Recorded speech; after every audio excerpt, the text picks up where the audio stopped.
የወጣቷ ዘማሪት ሞት እጅግ ልብ ይሰብራል፣ ያሳዝንማል። ወጣቷ የመኖሯ ጉጉት ቢበልጥም በስተመጨረሻ እጅ ሰጥታለች። ከተደጋጋሚ ሞቶች ያመለጠችው ፈገግታ የማይለያትና ምስጋና ከአንደበቷ የማይጠፋው ይህቺ አሳዛኝ ወጣት ወደማይቀረው ሄዳለች። የሚወዳትና የምትወዳቸው ሁሉ አዝነዋል። እነዛ በመዳኗ የሳቁ ጥርሶች አሁን ላይ በሐዘን ተውጠዋል። ለመሆኑ የዚች ወጣት ዘማሪ ሞት የመጨረሻ ሕክምና ውጤት ምንድን ነው? እስትንፋሷ ከስጋዋ ሳይለይ ለቤተሰቦቿና ለቅርብ ሰዎቿ ለመጨረሻ ጊዜ የተናገረቻቸው አሳዛኝ ነገሮች ምንድን ናቸው የሚለውን ጨምሮ በታይላንድ ባንኮክ ለሕክምና በሄደችበት የገጠማትን እጅግ አስፈሪ ነገር እነግራችኋለን። ለቻናሉ እንግዳ ከሆናችሁ ሰብስክራይብ በማድረግ ቤተሰቡ ነው። ቪዲዮን ላይክ እና ሼር አድርጉ እያልን በቀጥታ ወደ ቪዲዮ እናልፋለን።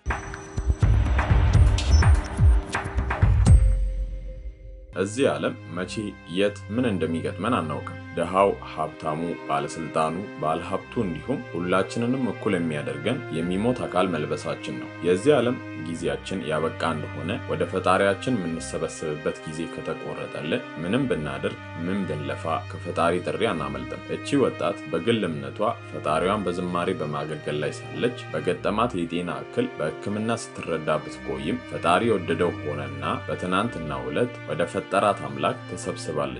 ዘማሪት የምስራች ከወራት በፊት ባደረባት የካንሰር ህመም በሕክምና ስትረዳ ብትቆይም ህመሙ ስር ሰዶ በመቆየቱ ወደ ታይላንድ ባንኮክ ሄዳ እንድትታከም የግዴታ ስለነበረ በመላው ደጋግ ኢትዮጵያዊ ሙስሊም ክርስቲያን በመተባበር ልኳት ነበር። ይህ የትብብር ሁናቴ ሶሻል ሚዲያውን ያጥለቀለቀ ሃይማኖት ያለየ ትብብር ነበር። በነበረችበት ታይላንድ ባንኮክ ሕክምና ስፍራን በነበራት ጽናትና በፈጣሪዋ ያላት እምነት አልፎ አልፎ በምትለቃቸው ቪዲዮዎች ተመልክተን ነበር። በዚህ ጥንካሬዋ በርካቶች ሲገረሙ የነበረበት ጉዳይም ነበር። በዚያ ታይላንድ ሕክምና በምትከታተልበት ሆስፒታል በሕክምና እያለች ከሁለት ወራት በፊት በታይላንድ በተከሰተው ከፍተኛ የመሬት መንቀጥቀጥ በተአምር ተርፋ በድንጋጤ እያለቀሰች ቪዲዮ ለቃ የነበረ ሲሆን ፈተና ቢበዛባትም በመትረፏ ሕክምናዋን በንቃት እየተከታተሉ የነበሩ ሰዎች ፈጣሪን አመስግነዋል። ከዛ ሁሉ ህመምና ሕክምና ጤንነቷ ተሻሽሎ በቅርቡ ሀገሯ ተመልሳ የነበረ ቢሆንም ሰሞኑን ግን ባደረባት ከባድ ህመም ምክንያት በተለይም በጀርባዋና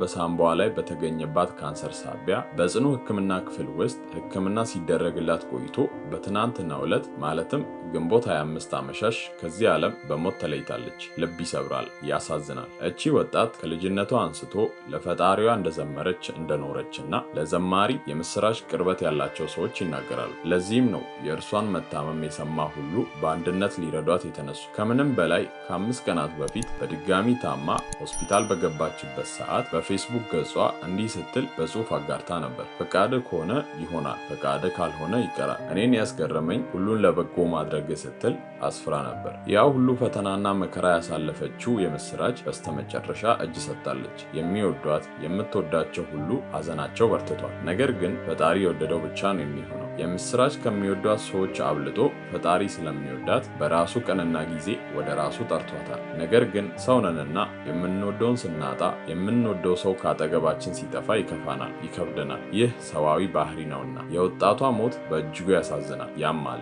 የዚች ወጣት ሞት በተለምዶ የወንጌል አማኞች ወይንም ፕሮቴስታንት ከሚባሉት አልፎ የሁሉንም ልብ የሰበረ ያሳዘነ ክስተት ሆኗል። በግል ደረጃ የኦርቶዶክስ እምነት ተከታይ የሆነችዋ ዕውቋ ጋዜጠኛ መስከረም ጌታቸው እንዲህ ስትል በግል የፌስቡክ ገጿ አስፍራለች። በእምነት አትመስለኝምና ሌሎች እንደሚሉት የአገልግሎቷ ተከታይም ተከታታይም አይደለሁም። ሙሉ ስሟንም ዛሬ ነው የሰማሁት። የፕሮቴስታንት እምነት አገልጋይ መሆኗን አውቃለሁ። ነገር ግን በካንሰር ህመም ተይዛ ለመኖር የምታደርገውን ትግል እሰማና በሆስፒታል አልጋ ሆና የምትለቃቸውን የምስጋናና የግንዛቤ መልእክቶች አይ ነበር ትላለች ዕውቋ ጋዜጠኛ መስከረም ጌታቸው። በቪዲዮዎቿና በመልእክቶቿ ውስጥ ጥንካሬና ተስፋ የተጻፈበት ፈገግታ አይለያትም።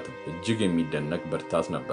ለሕክምና በሄደችበት ታይላንድ በመሬት መንቀጥቀጥ ህንፃዎች ሲናዱ እሷ ከነበረችበት የሕክምና ማዕከል ከ20ኛ ፎቅ በእግዚአብሔር ታምር ሩጣ ያመለጠችው ይቺ እህታችን ዛሬ ማረፏን ሰማሁ ትላለች ጋዜጠኛዋ መስከረም ጌታቸው የወጣቷን ሞት ስትሰማ የፈጠረባትን የያዘን ስሜት ስትገልጽ። እሷ እንዳለችው ሕክምና ጨርሳ ከሞት ተረፍኩ ብላ አመስግና ሳትጨርስ እሱ ከቆረጠው ቀን ማለፍ አይቻልምና ሄዳለች። ሰው ለመኖር እየፈለገ እንደ መሸኘት ተስፋ ሰንቆ ሲሮጥ በሞት እንደ መደናቀፍ የሚያም ነገር የለም። እግዚአብሔር ነፍስሽን ይቀበል። ይበላት በማለት የሐዘን መልእክቷን ታዋቂዋ ጋዜጠኛ መስከረም ጌታቸው አስፍራለች። በታይላንድ በነበራት ሕክምና ወቅት የነበራት የመዳን ጉጉት ዳግም ሕይወትን የመቀጠል ጉጉቷን ላየ አንዳች በውስጡ የሚጨምረው ኃይል ነበር። ነገር ግን ካንሰር ክፉ ነው፣ ካንሰር ገዳይ ነው። የምስራች ብዙ ታግላለች። በቅርቧም ያሉ የሚያውቋት፣ በሩቁ ያሉ መታመሟን እንጂ የማያውቋት ሁሉ ለፍተዋል። ለዚህም ብድራታቸውን ፈጣሪ ይክፈላቸው። የተወዳጇ ዘማሪት የምስራች ስምዖን ሽኝት ግንቦት 26 4 ሰዓት በዩጎ ሲቲ ቤተክርስቲያን ተከናውኗል። የቤተክርስቲያን መሪዎች፣ መጋቢዎች፣ ሽማግሌዎች፣ ዘማሪያን፣ ወዳጅ ዘመድ፣ ቤተሰብ እንዲሁም ጓደኞቿ ዘማሪት የምስራችን የሚወዷት ሁሉ ተገኝተው የአስክሬን ሽኝት ተፈጽሟል። በዚህ ዓለም ስንኖር የምንኖረው ከብዙ ጥያቄዎች ጋር ነው። መልስ ካላቸው፣ መልስ ከሌላቸው ጥያቄዎች ጋር፣ ከሚመለሱ ከማይመለሱ ጥያቄዎች ጋር፣ ከሚገቡን ከማይገቡን ጥያቄዎችም ጋር። ህይወት እንዲህ ነው መልኳ። አንድ ቀን ግን ጥያቄው ወይ ይመለሳል ወይ ጥያቄው ይጠፋል፣ ወይ ከጥያቄው በላይ እንሆናለን።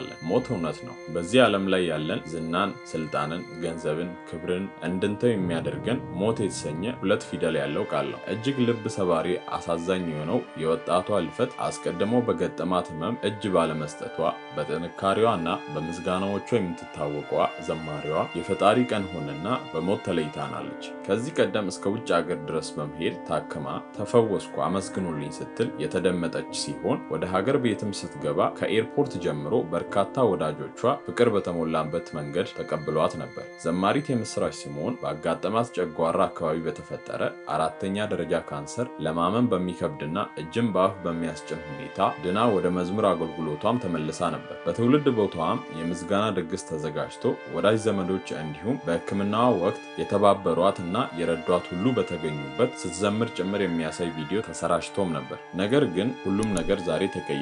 ወጣቷ አገልጋይ ዛሬ የለችም። እነዛ በመዳኗ በደስታ ያለቀሱ የቤተሰቦቿ አይን በሐዘን እንባ ተሞልተዋል። ፈጣሪ ያጽናችሁ ከማለት በቀር ሌላ ምን ይባላል? የዚችን ወጣት ህይወት ለማትረፍ ሁሉም ኢትዮጵያዊ ተረባርቧል። ሙስሊሙም በዱዓው ክርስቲያኑም በጸሎት ሲያስባት ሰነባብቷል። በዚህም ብቻ አያበቃም፣ በገንዘብም ጭምር ያላቸውን አድርገዋል። ዘማሪት የምስራች ስምዖን ገና በወጣትነቷ ከዚህ ዓለም ስቃይ ተገላግላለች። ገና ከልጅነቷ የሚያውቋት በሃይማኖቷ ስር ያሉ ምዕመናን በእጅጉ አዝነዋል። ምክንያቱ ደግሞ በለጋ ዕድሜዋ ተለይታ ሄዳለች። በመዝሙሮቿ ሆነ ባላት የግል ስብዕና የምትወደዷ የምስራች የሚወዷት ሁሉ ሊያተርፏት በመታገል ላይ ሳለች በስተመጨረሻ እጇን ሰጥታለች። በየመድረኩ በመዝሙሮቿ የተጽናኑ ሁሉ ሐዘናቸውን በመግለጽ ላይ ይገኛሉ። በነበራት ተቀባይነትም ሁሉም በሚባል ደረጃ የሚወዷት የምስራች በርካታ የዝማሬ መድረኮች ላይ የምትገኝ ሲሆን ከዚህ በላቀና በተሻሉ መንፈሳዊ ዝማሬዎች ይጠብቋት እንደነበረ የእምነቱ ተከታይ ወዳጆቿ ይናገራሉ። እንዲሁ በቀላሉ በጨጓራ ህመም የጀመረው ህመሟ ስር ሰዶ እስከ ከፍተኛ ደረጃ ካንሰር ተሻግሮ ዛሬ ላይ ወጣቷን በአሳዛኝ ሁኔታ ነጥቋል። እኛም ለወዳጅ ዘመዶቿና ቤተሰቦቿ እንዲሁም በሕክምና ወቅት ለተረባረቡ ሁሉና የእምነቱ ተከታዮች ፈጣሪ ያጽናችሁ እያልን የዛሬውን ቪዲዮ እዚህ ጋር እናበቃለን። በቀጣይ እስክንገናኝ በሰላም ቆዩ።